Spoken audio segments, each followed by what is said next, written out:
Chennai RK நகர் இடைத்தேர்தலில் போட்டியிட தமிழக முதலமைச்சர் ஜெயலலிதா நேற்று வேட்புமனு தாக்கல் செய்தார். அவருக்கு அதிமுக தொண்டர்கள் வழியெங்கும் உற்சாகத்துடன் வரவேற்பு அளித்தனர். சென்னை ஆர்கே நகர் இடைத்தேர்தல் வரும் 27ஆம் தேதி நடைபெற உள்ளது.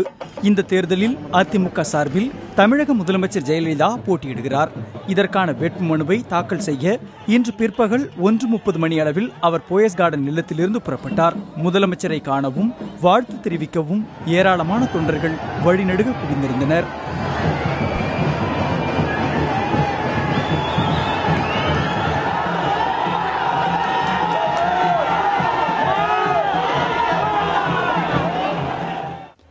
ராயபுரம் காசிமேடு வழியாக தொண்டர்களின் உற்சாக வரவேற்புடன் பிற்பகல் 2:15 மணி அளவில் தண்டையார்பேட்டை வந்த முதலமைச்சர் ஜெயலலிதா அங்குள்ள 4வது மண்டல அலுவலகத்தில் தேர்தல் அதிகாரி சௌரிராஜனிடம் வேட்புமனுவை தாக்கல் செய்தார்.